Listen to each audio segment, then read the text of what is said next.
ఒక్కసారి కొమ్మూరి గోల్డ్ కి కాల్ చేయండి. తాకట్లో ఉన్న మీ బంగారాన్ని విడిపించి మార్కెట్ ప్రైస్ కి వాళ్ళు కొనుక్కుని మిగతా డబ్బులు మీకు ఇచ్చేస్తారు. Hi, welcome to Manam TV.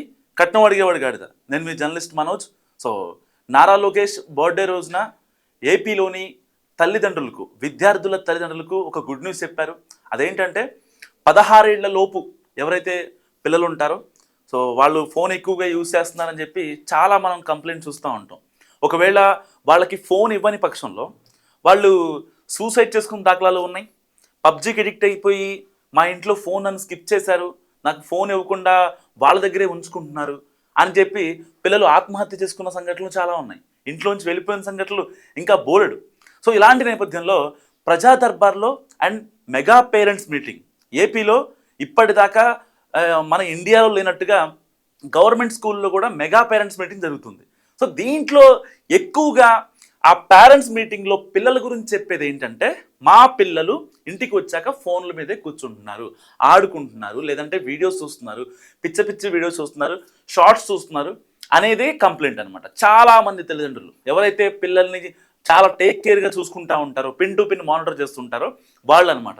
కొంతమంది పిల్లలు ఇంట్లో తెలియకుండా కూడా ఫోన్ మెయింటైన్ చేసే వాళ్ళు ఉన్నారు. అప్పట్లో అంటే మా టైంలో ఇంటర్లో బీటెక్లో మెయింటైన్ చేయాలంటే అది పెద్ద క్రైమ్లా భావించేవాళ్ళు. కానీ ఇవాళ 5th class 6th class up to 10th వరకు ఫోన్ అనేది కామన్ అయిపోయింది. సో ఇలాంటి నేపథ్యంలో ఇవన్నీ అరికట్టాలంటే ఇటు స్కూల్లో టీచర్స్, ఇటు ఇంటి దగ్గర పేరెంట్స్ ఎవరు చెప్పినా పిల్లలు వినే పరిస్థితులు లేరు. ఇలాంటి సర్కమ్స్టాన్స్లో ఇప్పుడు నారా లోకేష్ గారు ఒక కీలక నిర్ణయం తీసుకున్నారు దావోస్లో.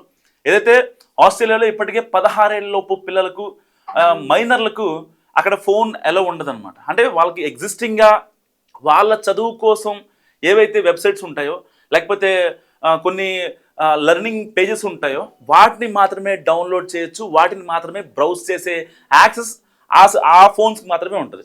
సో ఇంకా వేరే వేటిని కూడా వాళ్ళు యాక్సెస్ చేయలేరు. క్రోమ్ ఫర్ ఎగ్జాంపుల్ ఉందనుకోండి, ఆ క్రోమ్లో వాళ్ళ చదువుకు సంబంధించి మాత్రమే యాక్సెస్ చేయగలరు. న్యూ ట్యాబ్లో వేరే మళ్ళీ గూగుల్ కొట్టి లేదంటే ఏదైనా జనరల్ ఇన్ఫర్మేషన్ కనుక్కుందామన్నా సరే దొరకదన్నమాట. సో అలా పెడతారా, లేదు అంటే చిన్నపిల్లల కోసం ప్రత్యేకంగా ఏదైనా సెన్సార్ ఏమన్నా తయారు చేస్తారా, ఒక సాఫ్ట్వేర్ తయారు చేస్తారా? సో ప్రతి తల్లిదండ్రి ఫోన్లో ఈ సాఫ్ట్వేర్ ఉంటే సో ఎప్పుడైతే ఆ కెమెరా యాక్సెస్ మనం ఇస్తామో చిన్నపిల్లలు కనిపించగానే సో వెంటనే ఆ ఫోన్ ఆగిపోయే సందర్భాల సో ఎలా ఏంటి అన్నది కొంచెం అది అంటే కొంచెం టిపికల్ చెప్పాలంటే దాన్ని మనం యాక్సెస్ చేయడం అనేది దానికి సపరేట్ ప్రోగ్రామింగ్ రాయడం కావచ్చు, లేకపోతే దానికి సపరేట్గా సెన్సార్ క్రియేట్ చేయడం కావచ్చు. సో దానికి సంబంధించి ఒక యాప్ క్రియేట్ చేయాలన్నా సో కొంచెం సర్కమ్స్టాన్స్లో ఉంది ఇది. దానికి ఉన్న కాన్సిక్వెన్స్ కూడా చాలా ఎక్కువ. సో నిజంగా ఏదైనప్పటికీ నారా లోకేష్ గారు ఆయన బర్త్డే రోజున తీసుకున్న ఈ నిర్ణయం నిజంగా చాలామంది తల్లిదండ్రులకు ఒక వరం అని చెప్పుకోవచ్చు. చాలామంది తల్లిదండ్రులు చెప్పుకోలేరు, ఏమని మా పిల్లోడు ఫోన్ చూస్తున్నాడని చెప్పి బహిరంగంగా చెప్పుకోలేరు.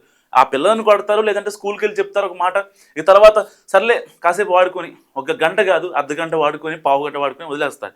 ఇప్పుడు అలాంటి సమస్యలన్నిటికీ నిజంగా నారా లోకేష్ గారు చెక్ పెట్టే విధంగా ఇప్పుడు ఈ 16 ఏళ్లలోపు ఎవరైతే పిల్లలు ఉన్నారో వాళ్ళకి ఫోన్ యాక్సెసే లేకుండా చేస్తున్నారు నారా లోకేష్.